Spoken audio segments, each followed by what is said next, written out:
Welcome to the Movies of the Damn podcast. My name is Kyle Grant, and I'm sitting here with my friend and published horror author, John Hunt. If you enjoy what you hear here today, please subscribe to our YouTube channel, check out our Facebook page, and follow us on both Instagram and Twitter, @DamnMovies. Email us any questions, comments, and suggestions to moviesofthedamned@gmail.com.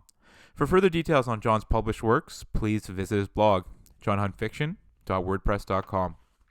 Today, we'll be discussing Stephen Cognetti's 2015 film, Hell House LLC. The movie is presented to the viewer in a documentary format as the crew investigates what went wrong at a haunted house attraction where 15 people died 5 years ago. The crew interviews Sarah, the sole surviving staff member who provides them with never-before-seen found footage, and encourages them to check out the house for themselves. The film ends, though, as it's revealed that this is a setup, with the entire crew seemingly being killed. Just to let everyone know, this movie was suggested to us by Sean Small. He reached out to us over email and requested this one in the spirit of Halloween. So that's how we got here today. John, opening thoughts on the movie? Okay, so I'm going to start this off with saying, and some people might get a little annoyed with me, is that I was kind of done with found footage films.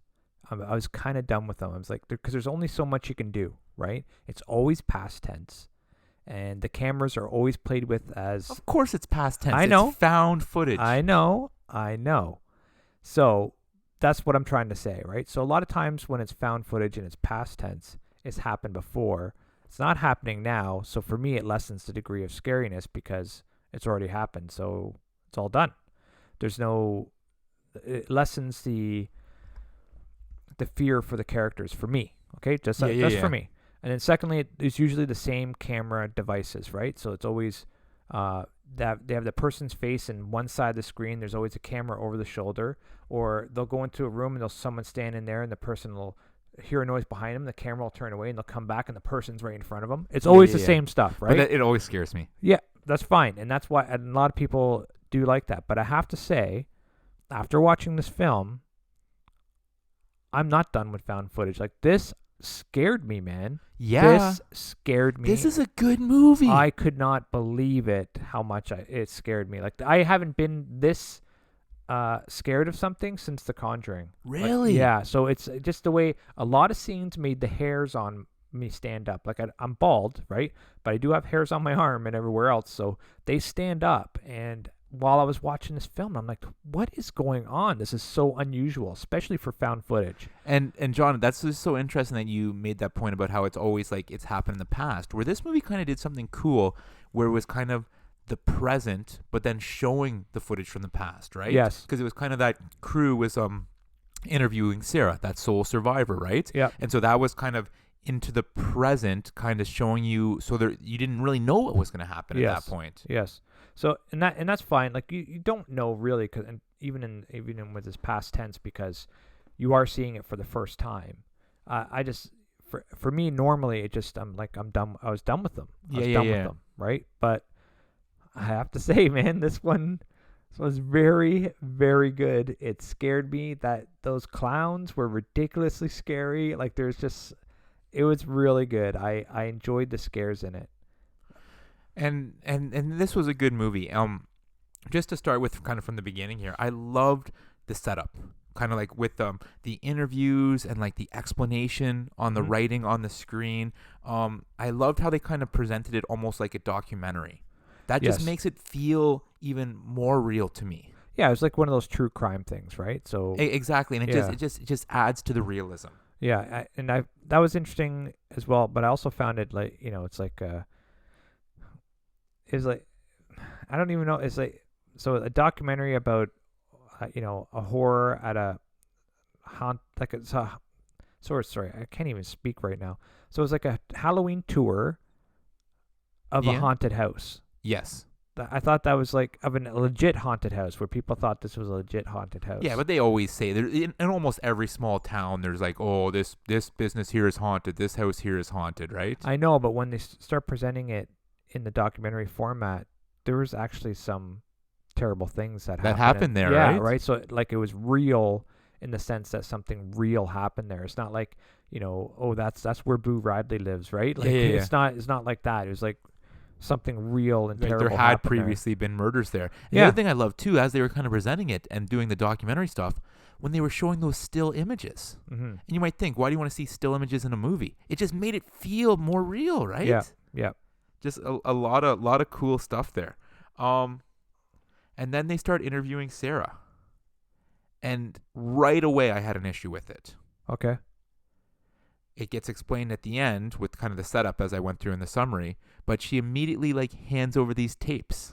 Well, I got to tell you, I had a lot of issues with that stuff. So the story was okay, but there were a lot of inconsistencies. There were a lot of issues with that. I like for scare wise though, this film was way up there. Scared the crap out of me. No, but follow my thinking here. She just immediately meets this interviewer and gives him these tapes.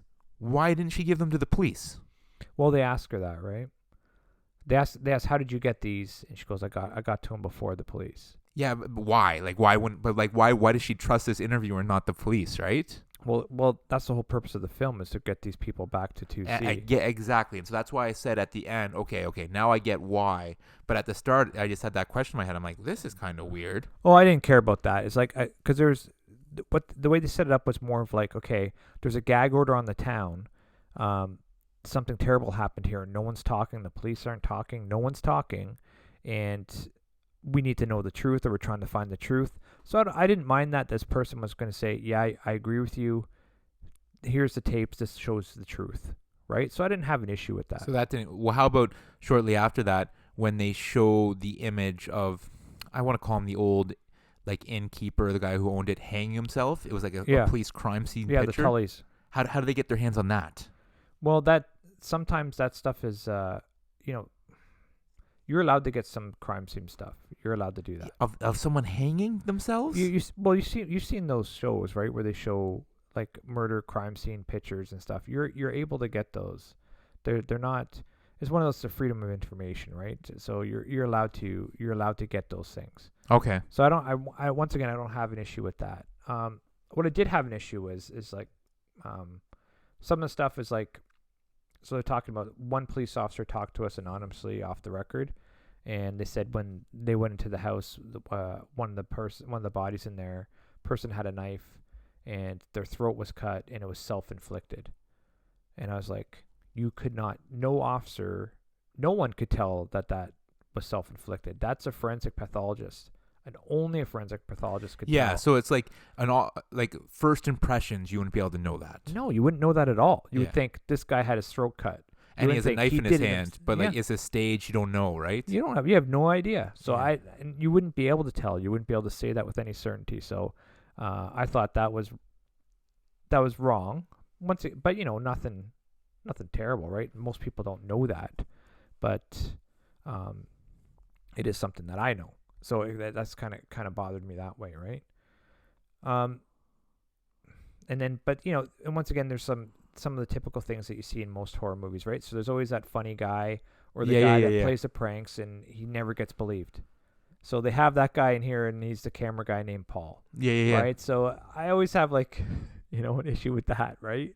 And then you have the typical guy who's looking to pick up chicks. Yeah, and he's all rolled into one with this one guy, right? Yeah. But they don't need to do that. They didn't really need to do that in this film either, because you invested in money in doing this Halloween tour, and it gets very scary. You yourself, because you've been doing this stuff for a while, you don't believe in the supernatural, so you think there's a different reason for it. You don't have to disbelieve Paul or discredit him. You just say, we have a lot of money in this, we're staying. But then it's not that they disbelieve him or not, though, John. They have camera footage of the stuff happening. I know, but they think he set it up. They accuse him of setting some stuff up. How about when Sarah is sleepwalking and muttering to herself? I know. I'm getting goosebumps thinking of that scene. What a good actress, eh? I know what I liked though. So this is another thing, right? So you ever see Amityville Horror, the original? Years ago, so my memory is going to be rusty. No, that's fine. So you know that. Do you ever see Eddie Murphy Delirious? Yeah. So he does that joke about it, right? About they're going into the house. It's a nice house, blah blah blah. We should it'd be a nice place to live. And then they hear a voice, get out. Okay, too bad we can't stay, right? Yeah, I get out right away. So these guys have a ton of experiences, and they stay. So I really do have an issue with that. And I wrote that down here. Yeah. Would they stick around in the house after all this strange stuff not just happened, Yeah. but happened repeatedly? Yeah, like it wasn't just one night, right? It was just one night and then their opening night, or it happened on opening night. There was quite a buildup. Oh, Really weird especially stuff. with the one, and you talked about it already, kind of the cliche found footage stuff of like you looked at the clown, looked away, and then the clown's looking at you. Or Yeah, something. Buddy, I know. that freaked me out. And I again, know. I'm freaked out just talking about it. But Or like you leave. Yeah, you no. get out of there. Especially like when remember they were in the basement and they're trying to find Paul because they think he's running around messing stuff up, and which I found stupid too. It didn't mesh with this guy's character. He might be a prankster, but he's not going to hide out for a day and try to mess you guys up. He's just not. They didn't show That's serious commitment to a prank. and right? they've showed this guy how lazy he is. They've repeatedly said, "Oh, you're not doing nothing as usual, or you're not being helpful as usual." So they show this guy is extremely lazy, maybe a bit of a prankster, but then he's going to be like hiding out in the hotel for a whole day trying to prank them. It didn't jive with that. Nobody finds him during that day. Yeah, but so they're trying to find him, and they go into the basement and they go into that cellar, and the guy comes out with the camera, and all the clowns' heads are looking at him. That was so good. Oh my gosh. So, but they had that footage because it was using the camera to do that. Like, why did they stay? Yeah, And that's then what I'm they saying. It wasn't just experiences. It wasn't just Yeah. stuff that you can like. You're thinking about it later. It's like, oh, maybe I didn't see that right. Maybe I'm Yeah. just like my mind's playing tricks on me. No, you have camera footage Yeah. of like supernatural, paranormal stuff happening. Yeah. When they find Paul, he's like comatose, Well, he's just not talking, right? which So- is like weird too, yeah, right? especially for his character. But he And walks then, and then you around- just like leave him, lie him down. Oh, he needs to sleep it off. You're not going to take him to the hospital. I know, like there's some small stuff, right? So, but once again, the scares were amazing. Buddy, Like, remember that strobe light sequence? I was just about to bring that up. I love that sequence. That was so good. That freaked me out. And so I remember this time, and just like a personal experience, that like I can't remember, Niagara Falls or something like that, and they have these like these mazes with strobe lights. And I Yeah. like kind of got separated from my group, and the strobe lights going, and it's like a mirror maze, and I can't find myself, and I start like getting sweating and feeling hot. I'm like, I'm gonna pass out. Like, this is no good here, Yeah, right? yeah. But like, yeah, that was kind of a crazy scene. And then like, just to hear the screams coming from him, it felt so real. Oh, I know. That was a great sequence. And then before Paul disappears, that the girl in his room. Oh my god. Yeah. So what was that Sarah or no? No, it wasn't Sarah. Just another random girl. It was another. It's the one that I guess it might have been the one that possessed him, because that's after that one he disappeared and then he shows up and he's comatose. Oh, okay. Right. Okay. So, okay. but that sequence was awesome, man. Just sees her in the room and she's not looking at him. I don't know why he hides under the blanket, which is very odd, but it just made for It's almost like a little bit of a Blair Witch shot, right? Where Yeah. he wakes up and just the camera's just like in his face type of thing, and then I'm like, there's gonna be something behind him. There's gonna be something behind him, and even though I knew that, it still freaked me out. I know. Well, it freaked me out when he looked again under the cover, because he brought up the blanket again, and because she was looking straight ahead, not at him. And then he's like, holy crap. And he puts the blanket over his eyes, and then he lifts it again, and then she's looking at him. And I was like, oh my God, it's so creepy. It was so creepy. This is well done, John. The I've said scares are well done. I've said it a few times, but I'm going to keep done. saying it. This was a good movie. Yeah, And yeah. like, I love Sean Small. Thank you so much for recommending this one, because I'd never heard of it. And I probably I wouldn't have watched it. I wouldn't have watched it. No, but like, this is a great Halloween movie. Well, like, that's not true. So I think I mentioned this to you before. Hell House is a book by David Matheson. And so when I told you, hey, John, we're going to watch this movie next, I got recommended to us, you're like, awesome, I love Hell House. Yeah. But it's not the same thing. No, it's not the same thing at all. And I guess that's why there's the LLC added to the end, right? Yeah, it might have been, yeah. Because Hell House is already taken. I don't know. Yeah, I don't know. It would definitely could be a problem with that, right? It should be not by this writer. Yeah, I guess so. But yeah, so I thought it was, and I was like, oh, cool, I can't wait to see it. And then it wasn't at all, but still. The scares were like ridiculous. But wouldn't you admit that, like, if like it's Halloween and you're looking for just like a good movie to put on and scare you, say you have a bunch of people over, this is it. I think I want because my wife doesn't. necessarily like horror movies, but she likes the ones that are effective. Like she liked Hereditary. Okay, yeah, yeah. This is not the Well, same. this as is very Hereditary. different than Hereditary. Absolutely, definitely different. But I want I want her or I want the boy to watch this. Like the boy, I think would really appreciate the scares in this Oh, that's because awesome. he's kind of jaded the way I am, right? Where it takes a lot to get him. Yeah, once you watch so many, you think you've seen it all, but this shows you that you haven't. Now, John. Well, like even the found foot, like they still use the same devices that normally are in found footage films, but for some reason, this really freaked me out more. Now, question for you. Yeah. And I need you to explain this to me. There, after all this stuff happens, and we talk about they have the evidence that it's happening repeatedly, they still don't leave. There's kind of like a scene where they're sitting in the cornfield, Yeah. saying they can't leave, but they Yeah. don't really explain Yeah, it. I didn't like that.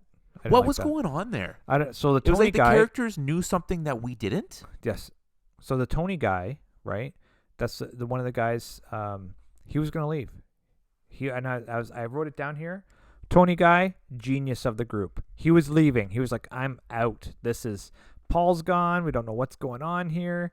I'm out. This is crazy. I'm out. And then the one friend chases him down, says, I need to tell you about this about our friend. Turn the cameras off. And so then they turn it back on. They're in the cornfield, and it's like, yeah, I guess I can't leave. I was gonna ask you that. Do they explain this? No, they don't. I don't know why That's he why can't I'm leave. asking you. I'm like, what am I missing? Like, what's the big reason why they can't go? I feel like they must have explained it and we both missed it, or they did.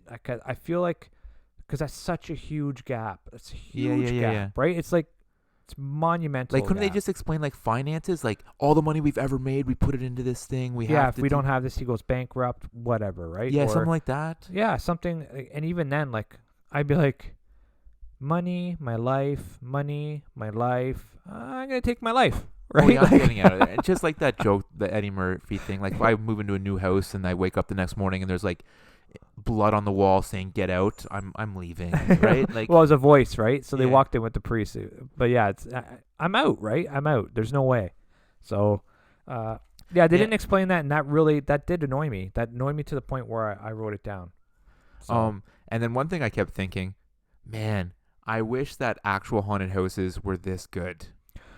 Like, that looked like the Yeah. coolest haunted house I've ever seen. Have I'm you like, ever been to the one you walk through at Wasaga? I never have. No. So there's one in Wasaga where you walk through and it's like that. It's very dark and there's noises and there's people coming out. Like there's people chasing you with chainsaws in this. Oh, wow. It's like it scared me, and I was like, "Holy crap!" Like if I was there with you, I probably would have pushed you behind me and ran. Like it was pretty hilarious. scary. It was pretty scary. And then what I loved is when they were doing the actual haunted house, and then I Yeah. can't remember her name. Sorry. She's chained up in the Oh basement, yeah. and then she's yelling, "No, this isn't part of the show. Help Yeah. me, help me!" And everyone's like kind of stunned because they don't know. I just thought that'd be a great idea for an actual haunted house. If you had an actor doing something like that, that would freak me out. I would be like, "Do I help her? What's going on here?" Like, I know, but you run the risk of people touching that actor. Yeah. Right. So that's Well, which is why they had the one guy in the one guy basement. down who ran out immediately. See his eye popping? That was so Gross, eh? I looked at it, like, oh my god! Like some of this stuff is like pretty funny and gross at the same time. Yeah. Just wild stuff. And then, what did you think of the twist at the end? Okay, so Sarah being dead? Okay, that's what I wanted to ask you. Yeah. Is she actually dead, or is she just like possessed and doing the bidding of the demons, Well, the you saw ghosts on of the the house? camera she got killed. I saw she got dragged away. Well, it looked like she got messed up. Okay, so you're like, she's dead. Yeah, I think everyone in that house was dead. Because originally what I wrote down here, great twist that Sarah was actually dead. And then the more that I thought of it, is she actually dead? I don't even know if it's a great twist. Because I looked at it afterwards. Once again, because the scares and the presentation were so well done, I'm giving the story and some of the progression lines a bit of a break, Yeah. more than I normally would, right? Because if everything's bad, then it's all bad. But the scares and the other portions of this film were exceptional. So then you're not angry with the rest of it, right? Or you don't feel as cheated as you normally would. So I was gonna ask you, like, at what point in this film or what groundwork laid that she was dead? I don't see it. No, I don't see it either. And if she was dead, how did the documentary crew get in touch with her in the first place? Like, and then she, it sounds like Sarah got in touch with them. Okay. And that they were doing the meeting. So I know that she got in touch with them and she had the tapes. So like you could see, okay, Sarah's trying to set up the end, right? But there's no way for you to know that she's not that she's dead. There's no way for you to know that, or that she's even an agent if she's alive, or if she's an agent of these people or the demons of Hell House, right? So I felt a little cheated there. Okay. So but you thought there was no possible way you could have guessed that. no, and if there was, please, let me know. Like, say this was here, this was here, you must have missed it, this was here. Please let me know. Well, I guess there was like near the end where she's like, you should really go check this out for yourself. I'm like, well, that's kind of weird. Well, And then I guess the other clue is too, why is she giving them these tapes, these random interviewers, instead of giving it to the police? Well, no, I didn't mind. So the only time that you could have guessed it, for me, really, and it's the time that made me raise my eyebrows, like going, okay, this is. But even then, it's like you don't make that jump, right? Because you haven't seen her die yet, so you don't make that jump. So when they go to say, hey, we're here to see Sarah, she's in this room 2C. I'm like, we don't have that person here. Oh, at the front desk before they go. Yeah. Yeah, we don't have that person here. We don't have that room number. Yeah, or that person. Yeah. Both, right? So they say both. And they're like, oh. Right, so right then you're like, okay, this is... there's something going on. This is a setup. There's something more going on, right? So, but you don't necessarily know that she's dead. But then I loved that there was a 2C at the haunted house. I know. Buddy, I know. And then when they're like, let's go to check out this room, at that point I'm like, no. Yeah, I know. But the camera guy was even like, no, let's not do this. Are you crazy? Like, yeah. And he wouldn't go in the basement. I really like that camera guy, right? He was good. But, and I don't get, like, why would... They've watched the footage, right? Like, there's so much going on there. And they know there's supernatural going on. They know something that something terrible happened there, and something was unexplained and everything like that. Like, I would not go in that door. Like, I really wouldn't. I would go in maybe with 40 of my friends in behind me, or you know what I mean, or I just wouldn't go in. Which is when no one, because a lot of times they don't tell people where they're going or what they're doing, so it's just like, no way. Like, I'm gonna leave a lifeline, right? Like. It's just something, especially after all that you've witnessed and seen. Yeah, I guess you're like so interested and you want the big like scoop and make your documentary as amazing as possible. But yeah, you're right. Like you could tell, like you're in harm's way if you go there. Yeah, for sure. And always with anything like that, you should always just slow it down and take your time. I've never seen any situation in which a rushed or panicked decision was a good one. So like, you're right. Just take it down a notch and figure it out, right? Like, yeah, like when she said you should go check it out for yourself. Yeah, no, we'll think about it. Maybe we will. Yeah. We don't have to go this very instant. Yeah. We'll get around to it one of these days, maybe. Right? Yeah, we'll see what we got with this footage, and even if we need to go there. Yeah. Because like otherwise, you're breaking into a crime scene. So, and here's my other big issue: why was the town so quiet on this? I don't know. So if they didn't have the tapes, if the police didn't have the tapes. They didn't know the build-up. So yeah. why would they even think, okay, we need to protect this story because there's a ghost story here, or there's supernatural, there's demons, or whatever. We don't want the real public to know there's demons. But if they don't have the tapes, they don't know that. And that's why I'm thinking that Sarah wasn't actually dead. Because this documentary crew would have looked and seen the names of all the people who perished and all the people who died, right? Well, you don't know that because they didn't say that, right? Okay. So they could have been, because once again, if the police and everyone was keeping everything hush-hush, they might not know that, who it is. They might not. And then when the Sarah says, yeah, I was on the crew and I was part of Hell House, reaches out to them, then like they jump at that, right? Okay. Because they wouldn't know, right? They wouldn't know otherwise. Oh, yeah, they might not release the names of the victims. You're right. Right. So, and you just don't know, right? So a lot of times they won't, they don't necessarily have to release the names. There's no real reason to. It's just normally you will if there's enough interest garnered. But I just find it interesting, like, why would they keep it quiet? Why would you say no? There's nothing or even just say, look, we don't, at this point, we don't know what's going on. This is our investigation. this is what we found. Like, you know what I mean? Like, you can do that, right? Yeah, can do you that. eventually have to release something. Yeah, and you can have holdback evidence. Like, you won't release this if you think there's like multiple killers involved and you're trying to, to keep the integrity of your investigation. But you could release information. But they made a real good point of saying the town and the police were not talking about this at all. Why? Because that just puts more interest into the case.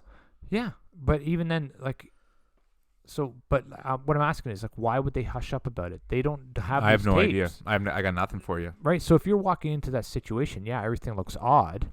There's dead people. That's not good, right? But would you automatically jump to the supernatural? No, you wouldn't. Okay, I hear you. Right. So if you're not no, you would think this something weird happened around here, like Yeah, like we got to interview everyone who was in this house to find out who the killer is. Yeah, right. It's like you think there could be like some sort of like killer Kool-Aid thing going on, like cult sort of thing going on, right? But you wouldn't jump to like, oh, this was like creepy clowns, right? Yeah. Right. And then so why would you keep that hushed up? And I don't even think it was creepy clowns like that. I They were just possessing the clowns. Yes, So I think it's like they opened a gate to hell. I think Something like that. Yeah, I think that's what it was. But I don't even know. So a cool thing that I found, a couple cool facts about this movie, is that it was originally, the scripts read for it to be shot in an abandoned house. But they couldn't find a suitable one, so then they changed it to a haunted house, like attraction type thing, and amended the script. So I thought that was cool. That is cool. That they kind of had the writer-director had his heart set on something else, but then realized he couldn't make it work. So let's find the location and build that into the script type of thing. I thought adapt. Great. Awesome. Yeah. The film was also shot at a real haunted house attraction in Lehighton, sorry if I'm mispronouncing that, Pennsylvania, called The Haunting at the Waldorf Hotel. Oh. The haunt did take over an abandoned hotel just like in the movie. We need to visit that place. I know. I'm immediately interested. This film was released on a number of video-on-demand platforms right away, including Amazon Video, YouTube, Vudu, and iTunes on November 1st, 2016. Yeah. Eventually made its way into Shudder, which loved it. Yeah. And they've produced 2 sequels. So Hell House LLC 2, The Abaddon Hotel, came out in September 2018. And then the trilogy, Hell House LLC 3, Lake of Fire, was released in September 2019. So, like, this has been a successful franchise. I would say so. 'Cause those, the scares are real. Like, they're ridiculous. They're really well done. Really well done. And after watching this one, and I don't say this a lot, I kind of want to check out the sequel and the trilogy. Like, it makes me like interested to see kind of like where this story goes. So obviously each one is going to kind of be like a standalone a little bit because everyone dies. Yeah. But it's just kind of interested to see where they go with this one. Yeah, for sure. Well, buddy, anything else to add? Nope. Well, folks, please subscribe to our YouTube channel, check out our Facebook page, and follow us on both Twitter and Instagram @DamnMovies. We want to hear what you thought of today's podcast and any suggestions you have, especially in terms of what movies you'd like us to discuss next. Send us an email to moviesofthedamned@gmail.com. Please also check out John's full-length novels. His first 2 novels, Dollhouse and The Tracker, are Amazon bestsellers, and his new novella, Balance, is also available on Amazon. You can pre-order John's newest full-length novel, Off the Grid, right now at blackrosewriting.com. For further details on John's other published works, please visit his blog, johnhuntfiction.wordpress.com. Thanks for listening, and we'll see you next time. That's right. Thanks for listening, everyone, and have a great week. Be kind to everyone.